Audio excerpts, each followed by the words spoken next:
Are you constantly fighting a battle in your head? The endless negative thoughts, the relentless scrolling, the constant anxiety.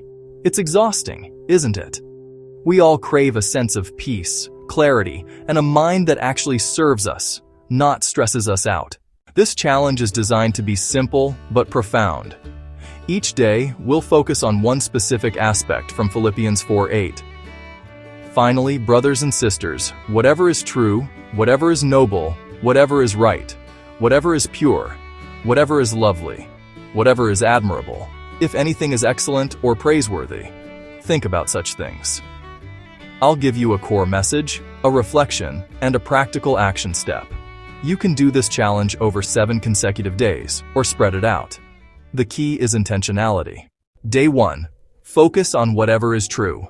In a world flooded with misinformation, fear, and negativity, it's easy to start believing lies about ourselves, our circumstances, or even God. Core message: truth over lies. Reflection: think about a common lie you often believe. Maybe I'm not good enough, or things will never get better. Now compare that to a biblical truth, like Psalm 139:14, I am fearfully and wonderfully made, or Jeremiah 29:11. God has plans to prosper you. Action step: choose one negative thought or lie you've been entertaining. Find a corresponding Bible verse that speaks God's truth against it. Write it down in your journal and meditate on it throughout the day. Replace the lie with God's truth. Day 2. Focus on whatever is honorable. This speaks to things that are dignified, respectable, and worthy of reverence. It's about elevating our focus from what is crude or base to what is excellent. Core message: the digital diet. Reflection: how much of what you consume daily, social media, news, entertainment, is truly honorable? Does it uplift, or does it drag you down into gossip, comparison, or negativity? Action step: audit your media diet for today. Consciously limit exposure to content that isn't honorable. Instead, seek out uplifting podcasts, inspiring stories, or educational content.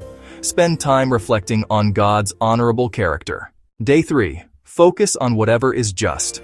This is about righteousness, fairness, and aligning our thoughts and actions with God's moral standards. Core message: choosing right over easy. Reflection: is there an area in your life where you've compromised on what you know is right, simply because it was easier? Maybe a strained relationship, a workplace ethical dilemma, or a commitment you haven't kept. Action step: identify one situation where you can actively pursue what is just or right. It could be sending an apology, standing up for someone, or making a small step towards integrity. Pray for God's justice and wisdom in this area. Day 4. Focus on whatever is pure. This is about moral cleanliness, holiness, and freeing our minds from what is tainted, immoral, or corrupt. It goes beyond outward actions to our inner thoughts and motives. Core message: the clean sweep. Reflection: what thoughts or images commonly enter your mind that you know aren't pure? These could be critical thoughts about others, unhealthy fantasies, or dwelling on past mistakes. Action step: do a mind cleanse. Identify a specific thought pattern or source of impurity and make a conscious effort to redirect your thoughts when it arises. Replace it with meditating on the purity of Christ and asking the Holy Spirit to cleanse your mind. Day 5. Focus on whatever is lovely. This is about appreciating beauty, kindness, and things that evoke admiration and love, especially in God's creation and in people. Core message: resetting your gratitude. Reflection: how often do we rush through life without truly noticing the lovely things around us? Or are we quick to criticize rather than appreciate? Action step: today, intentionally put away your phone for at least 30 minutes and simply observe. Look for lovely things, the colors of the sky, a kind gesture from a stranger, a beautiful piece of music. Write down 3 specific lovely things you encountered and why they moved you. Express appreciation to someone who embodies something lovely. Day 6. Focus on whatever is commendable. This speaks to things that have a good reputation, are worthy of praise, and are spoken well of. It applies to both what we hear and what we say. Core message. Speak life. Reflection.